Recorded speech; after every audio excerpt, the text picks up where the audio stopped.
ಹೊಸ ಮುಖ್ಯಮಂತ್ರಿಯವರ ಕ್ಯಾಬಿನೆಟ್ನಲ್ಲಿ ದೊಡ್ಡ ಜವಾಬ್ದಾರಿ. ಗ್ರಾಮೀಣ ಭಾಗದ ಜನರ ಜೀವನ ಮಟ್ಟ ಸುಧಾರಣೆ ಮಾಡಬೇಕು ಅನ್ನುವಂಥ ಸಂಕಲ್ಪವನ್ನು ಮಾಡಿಕೊಂಡು ನನ್ನ ಕೆಲಸ ನಾನು ಪ್ರಾರಂಭ ಮಾಡಿದ್ದೇನೆ.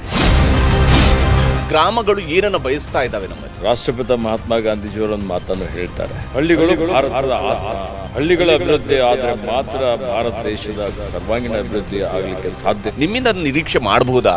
ಕರ್ನಾಟಕದ ಗ್ರಾಮಗಳು, ಕರ್ನಾಟಕದಲ್ಲಿ ಕಳೆದ 5 ವರ್ಷಗಳಿಂದ ಪಂಚಾಯತಿಗಳಿಗೆ ಚುನಾವಣೆ ನಡೆದಿಲ್ಲ.